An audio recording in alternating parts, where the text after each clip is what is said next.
Baik, selanjutnya masuk pada analisis tapak, meliputi analisis orientasi matahari dan arah angin, analisis kebisingan, analisis potensi banjir dan mitigasi, analisis KDB, KLB dan KDH, analisis sirkulasi kendaraan dan pejalan kaki. Masuk pada 4 yaitu analisis kebutuhan ruang, perhitungan jumlah unit berdasarkan jumlah penghuni potensial, penentuan tipe unit misalnya tipe 24, tipe 36. Perencanaan fasilitas pendukung seperti area parkir, ruang terbuka hijau, musola atau masjid, ruang komunal, dan area bermain anak. Yang kelima itu ada konsep perancangan, zoning hunian fasilitas RTH, tempat parkir, dan tata masa bangunan vertikal, konsep sirkulasi horizontal dan vertikal, konsep struktur, bangunan tahan gempa, konsep mitigasi, bencana banjir, gempa, dan kebakaran. Masuk pada kajian teori, studi literatur, dan tema rancangan.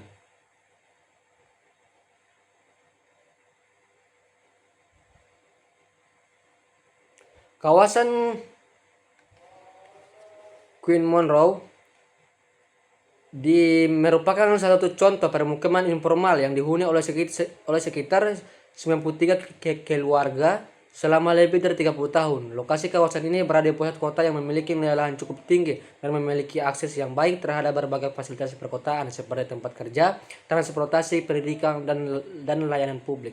Pemerintah Chili menghadapi dilema dalam menangani permasalahan ini karena regulasi penduduk ke kawasan pinggiran kota seringkali menimbulkan masalah baru seperti meningkatnya biaya transportasi, terputusnya jaringan sosial, serta ekonomi masyarakat.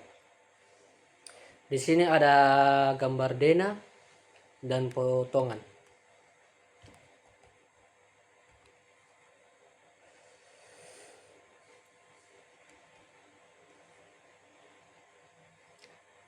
Admiralty Singapura. Konsep arsitektur berkelanjutan bangunan ini menerapkan berbagai strategi desain hijau. 1. Taman bertingkat sky terrace. Setiap level memiliki taman hijau untuk meningkatkan kualitas udara dan kenyamanan. 2. Ventilasi alami. Koridor terbuka memungkinkan aliran udara alami sehingga mengurangi penggunaan AC. 3. Pencahayaan alami. Bukaan besar dan orientasi bangunan memaksimalkan cahaya matahari. 4. Ruang hijau intensif. Banyak area tanaman yang membantu menurunkan suhu bangunan. Pemilihan lokasi dan tapak site. Baik, masuk pada alternatif site. Alternatif 1. Alternatif 1 berada di Kelurahan Tuladenggi, Kecamatan Dungingi, Kota Gorontalo. Alternatif 2 berada di Kelurahan Buladu, Kecamatan Kota Barat, Kota Gorontalo. Alternatif 3 berada di Kelurahan Wumialo, Kecamatan Kota Tengah, Kota Gorontalo. Penentuan lokasi site. Kriteria utama: regulasi 25%, luasan site 20%, infrastruktur 20%, dan kriteria khusus aksesibilitas transportasi publik 25%, lahan strategis 10%. Alternatif 1 70 kali 25%, 80 kali 20%, 70 kali 20%. Alternatif 2 70 kali 25% sama dengan 17,5, 80 kali 20% sama dengan 16, 70 kali 20% sama dengan 14. Alternatif 3 90 kali 25% sama dengan 22,5, 80 kali 20% sama dengan 16, 80 kali 20% sama dengan 16. Baik, masuk pada tapak terpilih. Tapak yang terpilih berada di Jalan Agus Salim dengan luas 2,5 hektar dengan luas batas sebagai berikut. Utara berbatasan dengan permukiman, selatan berbatasan dengan permukiman, timur berbatasan dengan bangunan-bangunan komersial, barat berbatasan dengan permukiman. Data tapak, letak lokasi Jalan Agus Salim, Kelurahan Wumialo, Kecamatan Kota Tengah, Kota Gorontalo. Strategis, lokasi tapak berada di area perkotaan yang memiliki peruntukan lahan hunian campuran, perumahan dan perdagangan jasa yang baik untuk pembangunan perumahan townhouse. Batas tapak: sebelah utara tapak berbatasan dengan lahan kosong dan permukiman warga. Sebelah selatan tapak berbatasan dengan permukiman warga. Sebelah timur tapak berbatasan dengan bangunan-bangunan komersial. Sebelah barat berbatasan dengan permukiman warga.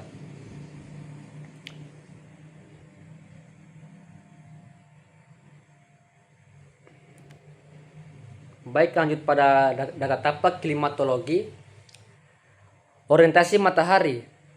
Area timur pada site berbatasan dengan bangunan berlantai 2, namun tidak menghalangi matahari masuk ke dalam site, hanya sebagian kecil yang terhalang. Siang hari keseluruhan site mendapatkan sinar matahari yang merata dan tidak terhalangi.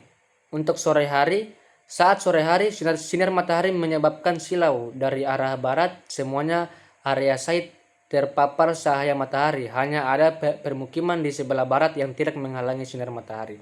Untuk kelembapan 43% sampai 100%, untuk angin 2,4 sampai 3,1 km per jam, untuk suhu 21,6 Celcius sampai 35,1 Celcius.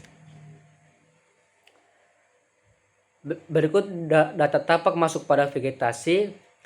Vegetasi yang ada pada site hanya ada beberapa tanaman-tanaman yang tidak dimanfaatkan dalam perancangan perumahan townhouse.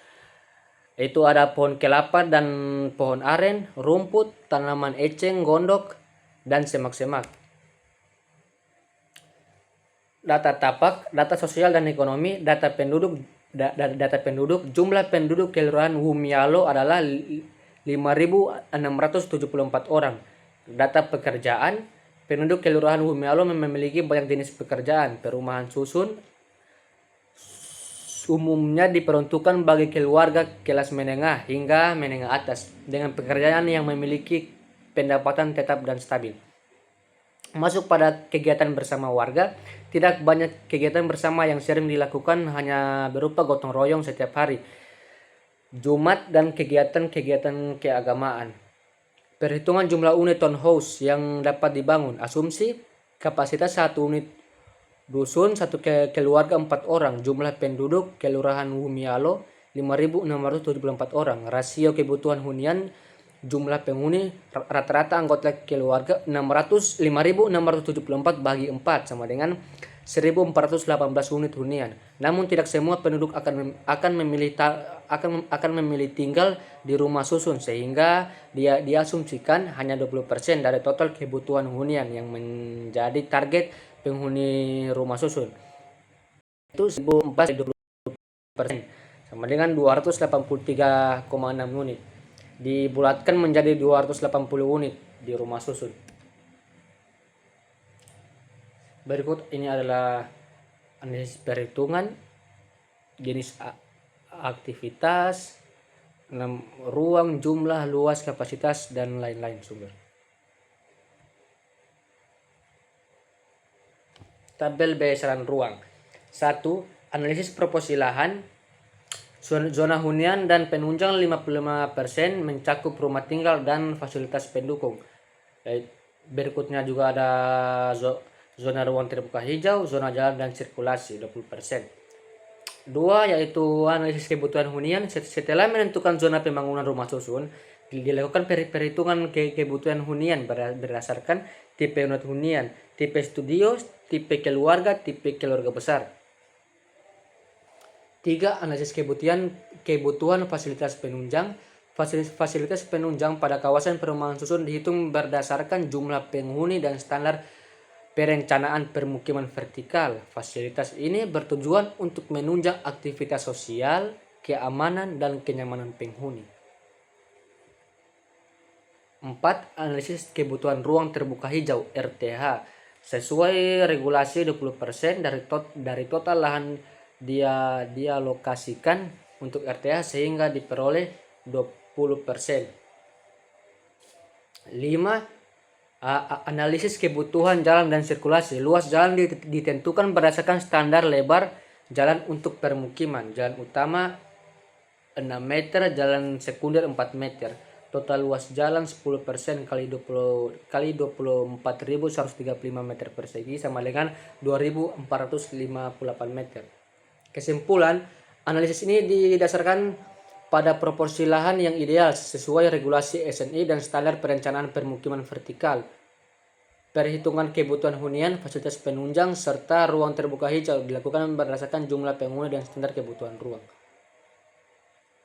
Dan ini adalah analisis perhitungan, konsep perencanaan, zoning, keterangan, hunian rumah susun RTH, fasilitas penunjang, parkir, sirkulasi, jalur keluar masuk kendaraan.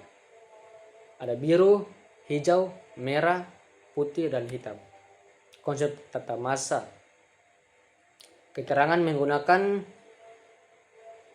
pola linear mengikuti bentuk site dan akses jalur utama di mana zona hunian ditempatkan pada bagian belakang dari sisi site untuk menciptakan area hunian yang lebih tenang dan jauh dari kebisingan jalan utama.